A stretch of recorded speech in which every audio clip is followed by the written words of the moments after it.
जय श्री जगन्नाथ जय ओडिशा महानाम मातृभाषा मु राजेश शतपथी आपण मानक स्वागत जनाऊँगी महानाम साहित्य यूट्यूब चैनल को। आज वीडियो रे कविवर राधानाथ राय नंदिकेश्वरी काव्य उपरे मु आलोचना करने को जाऊँगी।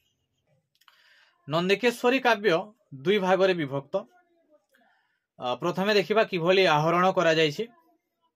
प्रथम भागर प्रथम अंश रे थिबा समर सज्जा, तो से युद्ध वर्णना बा समर सज्जा वर्णनाटा बायरन को सीज ऑफ कोरिंथ रो प्रथम भागरु आसीछि।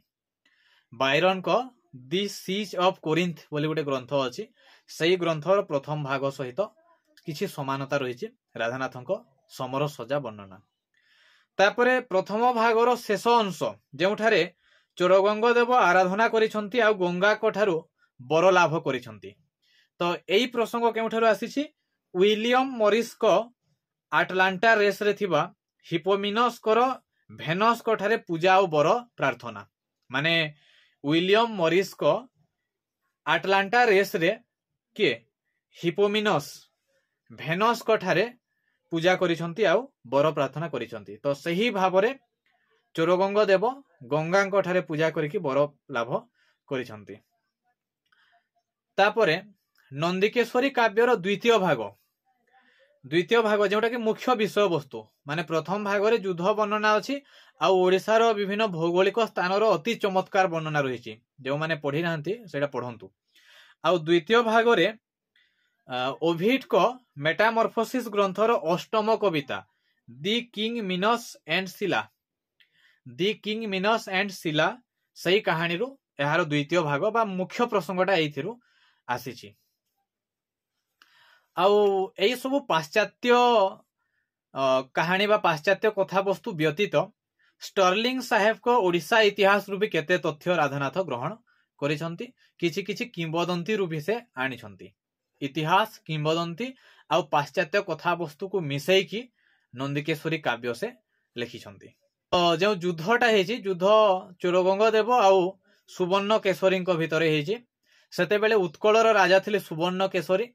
सुवर्ण केशरी झील हेउचंती नंदिका आ नंदिका एई काव्यर मुख्य चरित्र बा काव्य नायिका।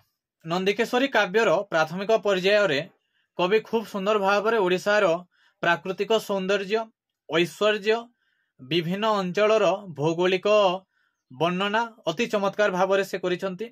काठजोड़ी नदी तीर रे चोरगंग देवଙ୍କ समर सज्जा को भी से खूब सुंदर भाव रे वर्णना करिसंती।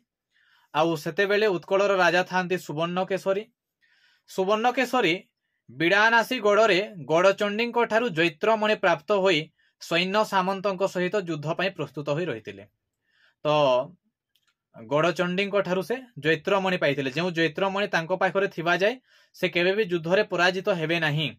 सही भली से चंडी देवी तांको बा गड़चंडी देवी तांको बर देइथिले। दीर्घ दिन धरी बहु चेष्टा करी मध्य चोरगंग गड़ मध्य को प्रवेश करि पारिले नाही। माने सुवर्ण केशरी मथारे जैत्रमणि थिबा पर्यंत केबे भी चोरगंग एई गड़ को आक्रमण करि पारु नथिले बा गड़ भीतर को प्रवेश करि पारु नथिले। तांकर सैन्य माने स्वदेश को फेरी जिबा पई स्थिर कले।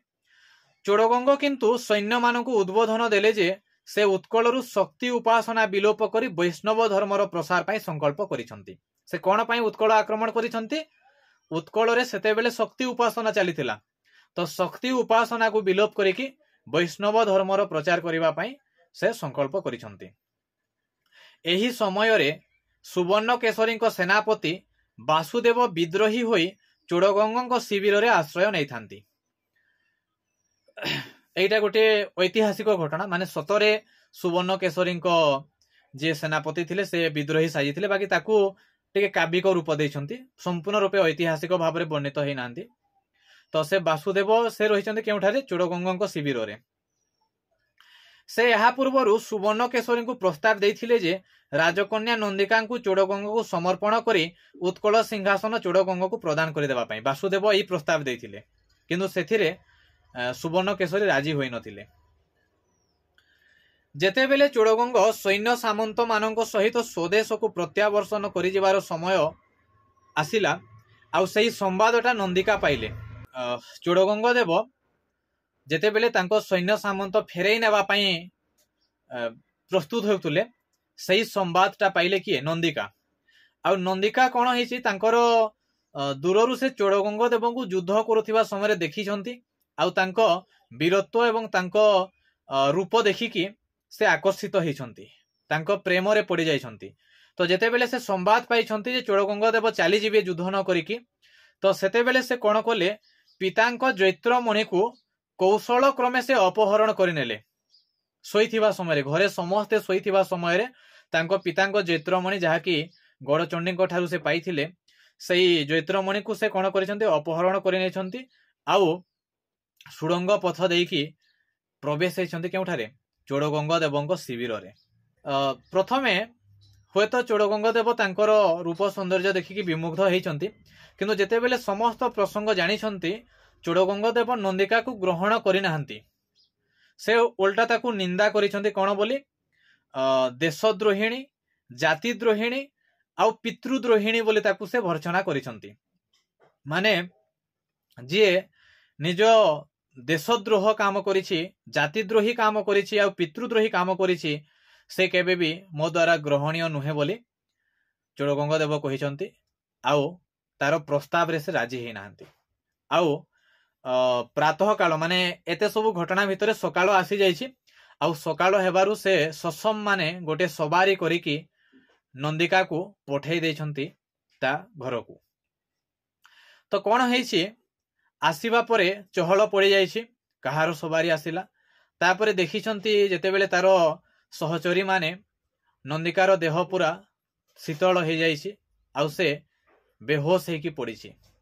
तापरे राजा पाखक खबर जाइछि राजा सुवर्ण केशरी आसिकी देखिछंती तांको झियर आउ प्राण नाही से मृत माने केवल तार मृत देहटा सेठारे सवारी भितरे थिला आउ गोटे से चिठी लिखिथिला से चिठीटा प्राप्त होइछंती राजा सुवर्ण केशरी माने से करिथिबा भूल पई अनुताप करिछि एवं पितांको ठारू तार क्षमा प्रार्थना करिकि से चिठी रे लिखि देइछि आउ सवारी रे आसुथिबा बेले बाटरे से आत्महत्या करिछि।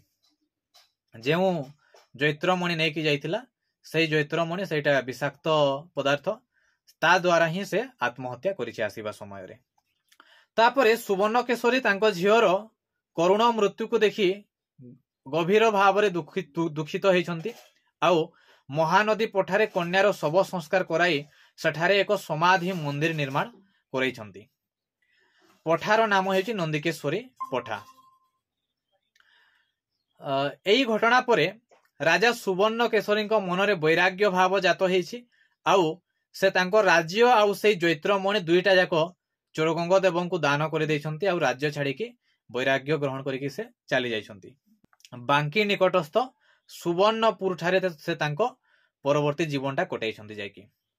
तापरे उत्कलर सम्राट होइछंती चोड़गंग देव आउ जैत्रमणि को से जगन्नाथଙ୍କ पाखକୁ पठाई देइछंती। एइटा भी राधानाथ बहुत चेष्टा करिछंती इतिहास रो कंकाल को एमिति वास्तव रूप देबा पई किंतु विदेशी कथा वस्तु ही एथिरे रहिछि। देखिबा कोन हेछि विदेशी कथा वस्तु। ओभिड को दी किंग मिनस एंड शिला कहानी रे अछि जे क्रीट रो मिनस मोगारो क्रीट रो मिनस मोगारो राजा दुर्ग अवरोध करी दीर्घ दिन धरी युद्ध करिथिले। मोगारो रो राजा निनास राजा को नाम होछि निनास आउ तांकर झियर नाम होछि शिला। तो से मिनस को रूप शौर्य और वीरत्व मुग्ध होई मने मने तांको प्रणय निवेदन करिछि। माने देखंतु आमे जो नंदिकेश्वरी कहानी पढ़िले सेठारे नंदिका एठारे देखंतु से होछि शिला आउ जे चोड़गंग देव से एठारे मिनस आउ जे सुवर्ण केशरी से एठारे निनास। शिला जानिथिले जे पितांको मथारे जो सुनेली रंगर केश अछि जेउटा सेठारे जैत्रमणि एथिरे सेटा स्वर्ण केश ताहा ही पितांकर रक्षा कवच। सही केश थिला पर्यंत मिनस केबे हेले जय लाभ करि परिबे नाही। तेणु से कौशल रे पितांको मथारु सही केश को अपहरण करि नै मिनस को शिविर रे पहुंची तांकु सही केश गुच्छ प्रदान पूर्वक प्रेम निवेदन करिसंती। माने नंदिका जेपरि ता बापांको जैत्रमणि को अपहरण करिकि जाइकी चोड़गंग देवंको शिविर रे उपस्थित हेकी प्रेम निवेदन करिछि ठीक सही भली शिला भी पितांकर सुवर्ण केश गुच्छ को नेकी मिनस को ठारे प्रेम निवेदन करिछि। एई घटनारे मिनस सहानुभूति प्रकाश कले नाही बरं शिला को भर्छना करी विदाय करिदेले। शिला और घर को फेरिला नाही। मिनस युद्ध रे जय लाभ करी समुद्र पथरे निज देश अभिमुखे यात्रा कला बेले शिला समुद्र मध्य को डेई पड़ी मिनस को जहाजर मंग को धरिबा पई चेष्टा कला। माने समुद्र को डेई माने जेउ जहाज रे मिनस जाउथिले डेई की सेई जहाज को धरि देबा पई शिला चेष्टा कला। आउ एई समय रे शिलांक पिता निनास गोटे ईगल रूप होई कन्या ऊपर को झांप देले। माने अलौकिक घटना रे एई काव्यर समाप्ति रे घटिछि। शिला किंतु समुद्र रे बुड़ी मरीगला नाही। से भी कोनोसी गोटे देवतार आशीर्वाद रे गोटे पक्षी रूप होई उड़ी गला। माने शेष रे अलौकिक घटनार देखिबा को मिले केउठी रे ओभिड को दी किंग मिनस एंड शिला कहानी रे, जहा को राधानाथ अमानवीय न करिकि आत्महत्यार रूप देइछन्ति, जहा कि मानवीय बा वास्तव धर्मी हेइछि। नंदिकेश्वरी काव्य रे भी राधानाथ प्रेमर महिमा वर्णना करिकि अनेक पद संयोजना करिछन्ति। गोटे उक्ति देखिबा, महाबली प्रेम अटई महिर प्रेम करि पारे अबला कुबीर प्रेम दिए बुद्धि उद्योग साहस प्रेम करि पारे अवश को बस। एई भली बहुत गुड़ाई पद एई काव्य रे भी रहिछि।